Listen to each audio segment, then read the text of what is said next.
In this video, I'm gonna teach you guys how to remix like Kream, and the final result sounds like this.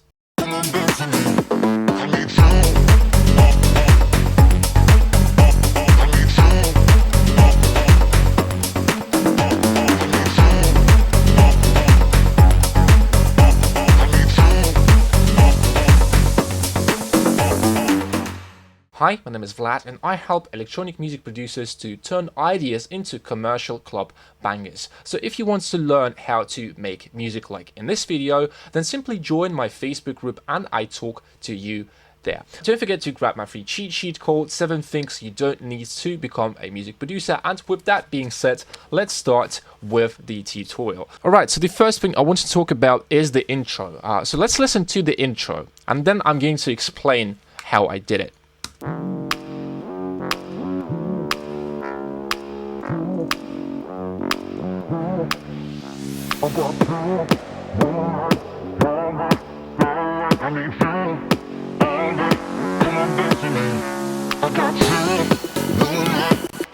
Yeah, so I think you guys can hear that I am starting from the hook. Alright, so let me explain this on the paper, guys. Basically, the intro is going to depend on what kind of track you are making. If you are making a Spotify track, what you want to do, you want to capture listeners' attention from the beginning, right? So from here, we are capturing the attention straight away. But if you are making like a club mix, usually you have some intro, some drums. So let's say these are going to be the drums, then you have like a build-up, and here, let's say somewhere here, we have the main hook, right? This is going to be our hook. So for the club mix, it's not as crucial to start with something, catchy. You could do that, and it's really good if you do that too. But for Spotify, that's crucial. That's really, really important, because if you do like the same thing, you're going to start with some kind of the drums, like here. This is going to be the drums, right? It's not going to be as interesting if you have the main thing playing like here. And here is going to be the intro, right? Intro. And let's say this is around 30 seconds, right? People are not going to listen to these 30 seconds. That's the thing. And this is why you need to start your tracks with the hook. Might be the vocal, might be the bass line, might be some, just be creative here. I wouldn't say that there's a right or wrong way to do this. I mean, the whole concept is just start with something catchy, something memorable, something that will catch the listener's attention. So that is the thing. This is how you can start with like your own track. All right, so I hope it makes sense. And now for the bass line, for this like Reese break, I'm just using, as you can see, guys, this is the root note. So this is basically the root note, and here we go up and then we go down, and basically this semitone, it creates tension, because if you listen, it doesn't sound like that like consonants. For example, if we would do like a fifth, so from F,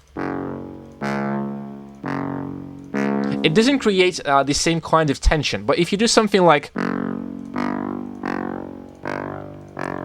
you get the tension, but for some tracks it might not sound really good. So this is why I'm jumping to the D note and I'm going down. So I'm still including that thing, but in a more like subtle, in a more soft way, kind of.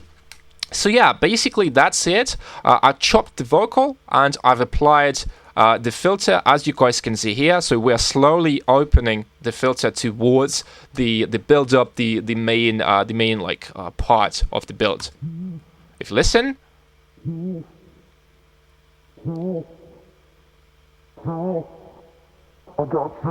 and here we're starting to introduce the full vocal.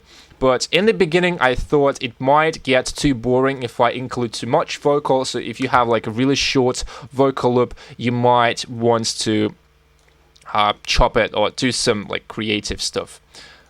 Basically, for the build-up, I'm using this like clap, snap kind of sound.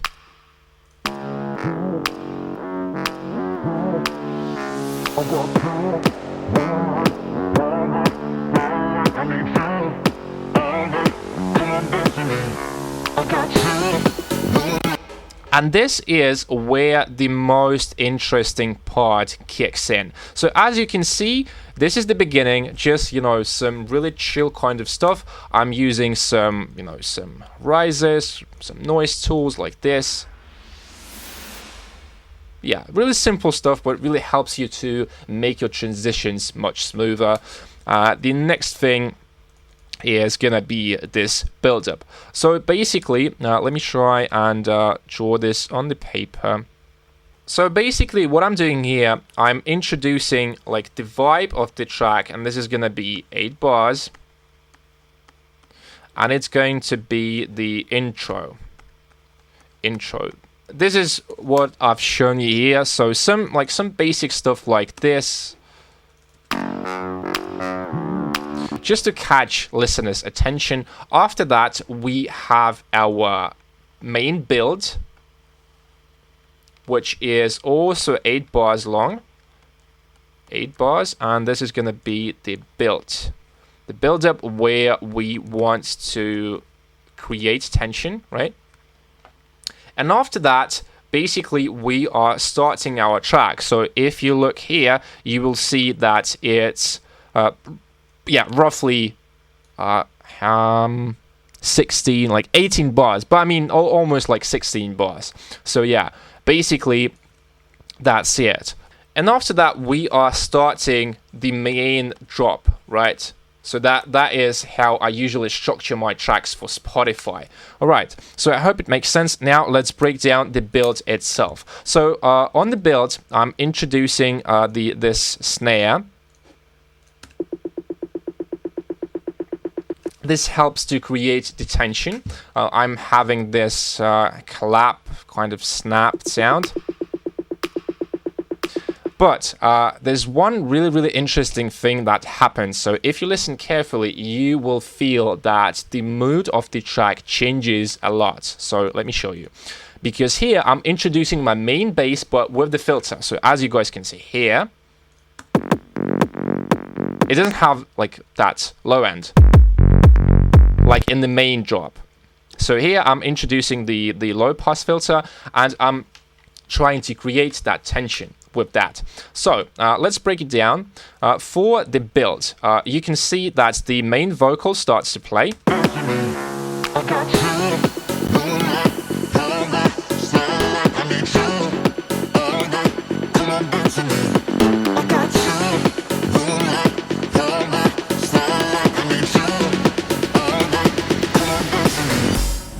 Yeah, so that's basically it. So let me break it down for you guys. I have this main stab. I'm using basically the same concept. So I'm opening the filter if I would have to. So this is basically what I'm doing with my filters, both on the vocals, on the bass, could be anything. So basically, as you guys can see here, we have the time and the automation, it moves. It doesn't remain the same because we need some movement in the track. We need to catch the listener's attention. This is what we should look for. So this is what I'm doing. I hope it makes sense. The sound itself sounds like this. Really basic stuff. Here I'm utilizing the power chord. So basically, to make a power chord like this, you need to count 1, 2, 3, 4, 5, 6, 7. So this is going to be the 7. Or you might go 1, 2, 3, 4, 5, 6, 7 down. This is also going to be the power chord. Yeah. This is how you build a power chord. If you are in another key, so for example from G, the power chord is going to be 1, 2, 3, 1, 2, 3, 4, 5, right? So GC is a fifth. Or you could go 1, 2, 3, 4, 5, D. Right, like this. So in some cases, it might be 7 notes, 7 steps. In some cases, it might be 5. But when you know like music theory, it's not that complicated. All right. So the next thing is this pluck. I'm using elements like stabs, these plucks to create atmosphere, like add atmosphere and depth to my mixes. it's kind of like call response, because without that, it's going to sound too empty. And this really helps to keep the arrangement pretty minimal, pretty simple, but at the same time, make it like more deep, if you would call it like this. The next one is a pretty classic thing, like a drone, house drone, just like basic violin. That's a pretty common thing you can hear in a lot of house records. So basically, guys, you can see I have the plug. That's the first element. I have the drone. It plays the role of like a background kind of like pad sound. The vocal, obviously, and the stab. Basically, that's it. Then we have this snare build. I also have these crashes to emphasize the energy when the kick and bass hit. And finally, for the effects, so basically I'm using this like riser sweep. Yeah, it helps to make the transition smoother. Basically, that's it. And here we have like this one. It's basically a riser. I have one more like this. And just one more to make the transition more interesting.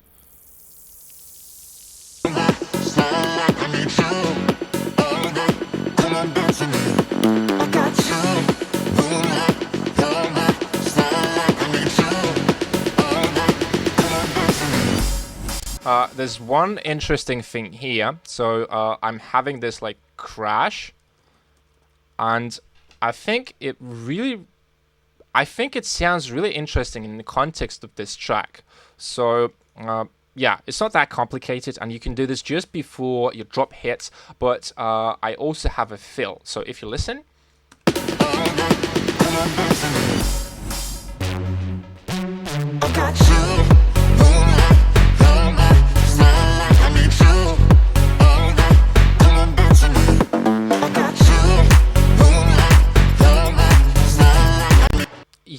you can do fills like this just before your drop hits, because it makes the transition between the build and drop more interesting. So basically, if you look at the notes, this is the same too, like the F sharp, the D, and the E. Nothing that complicated. Just find the notes that sound cool, sound interesting, and it will help you to make your drops hit harder. So that's it. Not that complicated. You can also see, guys, that I have layered some additional sounds, but I don't have them now. So yeah. The next thing, what happens here is the main drop. And I don't have any drums. I don't have that much going on.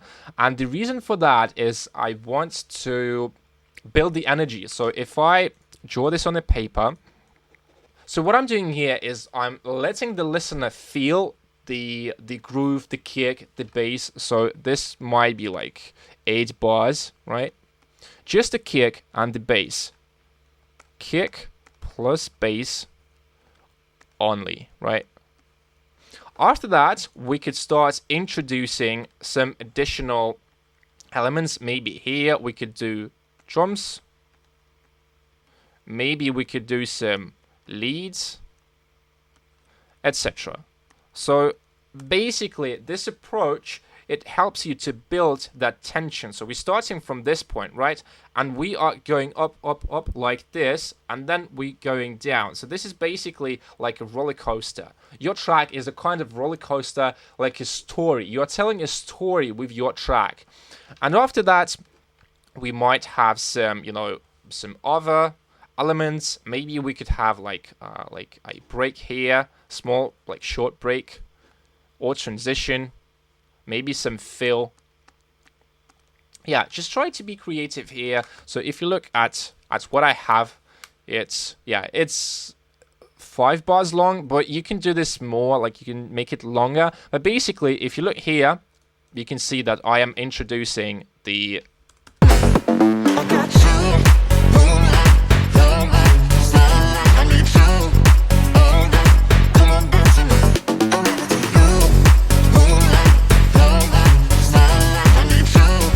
I I think you will agree that it helps you to build that energy and make the track more interesting. Alright, so I hope it makes sense with the arrangement. We'll talk a little bit more about it, but for now, what we're going to do, let's break down the melody, like this lead fill. So what I'm doing here, I'm trying to find like the melody which would like emphasize the vocal, emphasize the vibe of the track. So as you guys can see here, I'm utilizing the same concept with the semitone to create its tension. So it sounds like this. Yeah, sounds pretty good. Here, basically the same elements, the stab, this pluck Atmo sound. And for the bass line, so I'm going to show you a pretty cool trick for your bass line. So it's so much easier when you have your bass line just playing the root notes. So the thing is, when you have too many notes that your bass line plays, so for example, if every single note will represent a different color, if you have like this, if you have color like this, and like this, it's hard to build something on top of that. So we will need to use like this color, this color, this color, and sometimes it can like clash or conflicts with our melody. So what I'm trying to do with my bass lines, so usually they look something like this. I have some notes playing here, but at the end of the loop, I might introduce some additional notes like the fill, maybe something like this, something like this, and this is basically the fill that helps to make the transition between the bass line, or like between the different parts of the track. There's gonna be the fill, like the fill. So if you look at my bass line, you can see that I have this fill here. Yeah, not that complicated, but the most of the time I'm utilizing just the root note because it's so much easier to have melodies on top of that. So the next thing is this like kind of Reese bass, which plays together with the kick and the bass. It helps to add the energy. So if you listen to the kick and to the bass, the next thing is this tom percussive kind of sound. I'm using this to create like more groove, add more energy. Yeah, not that complicated. And basically, this additional bass, it copies the pattern of the original one, but when you play them together, it sounds more complex, more interesting, because this one sounds different. And it helps to glue together these parts, right? So this is one part, this is another part, and it really helps to make the transitions smoother. All right, so I hope it makes sense.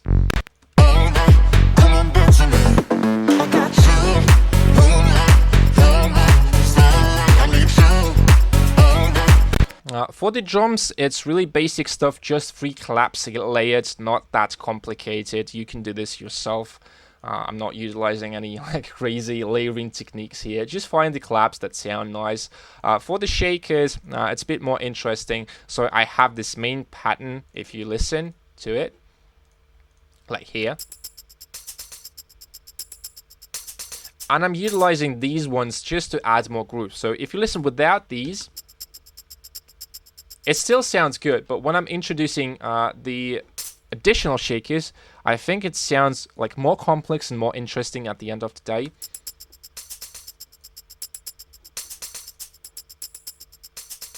And you can also play or with the length of your shakers, you know, stuff like that. It's not that complicated. And for the open hats, it's even simpler. I have 3 main hats which sound like this together with the ride. So this is the first one. This is the second one with the transient. This one is without transient. And the ride. And together. And this is just the one more additional hat layer that I've added. So not that complicated. And I think that is almost everything. I want to show you just the last part of this track. So if you listen to the piano, it really helps to glue together these parts. So if you listen,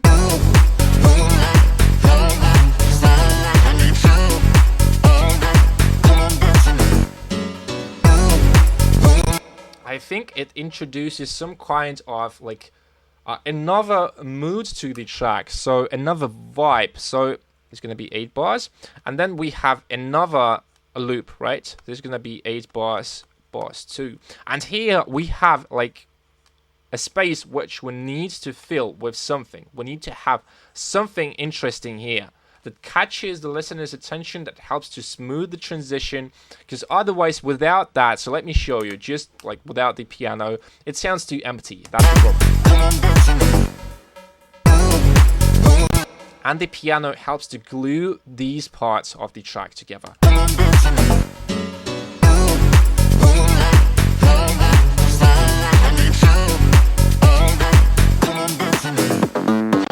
And here is the most energetic part. I'm still working on the track, by the way, on this remix. But yeah, this one is very, very energetic. I think I still need to work on the transition a little, but it sounds good to me. I think that's a good start. So let me play you this part.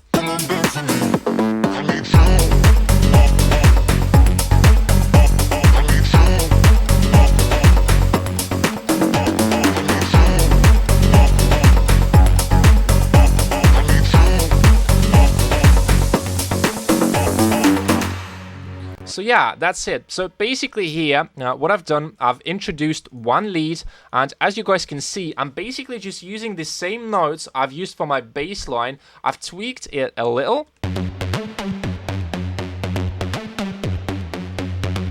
It's not that complicated, as you can see, guys. I'm just using some basic stuff, basic concepts, and I have one more loop, which sounds like this.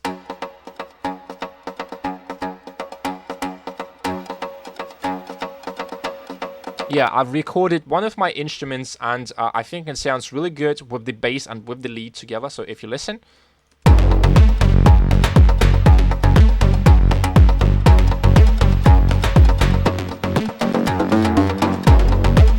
And with the vocal.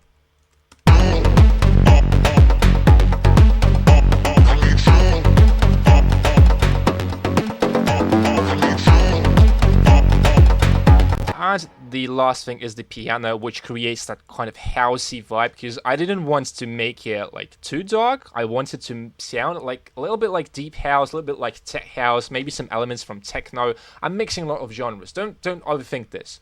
If you have, you know, a taste for like techno, but you also like other genres, let's say like psytrance, I mean, you can steal elements from psytrance and add them to your tracks, because at the end of the day, this is what is going to make your sound unique. So don't be afraid of like stealing and taking like other elements from other genres. This is how I developed my own sound, if you could say it like this. So yeah, and this is basically here the same concept with the snare. I'm doing this to make the transition smoother. It helps really to glue together these parts of the track, because without the snare, it doesn't sound really good. And now with the snare build.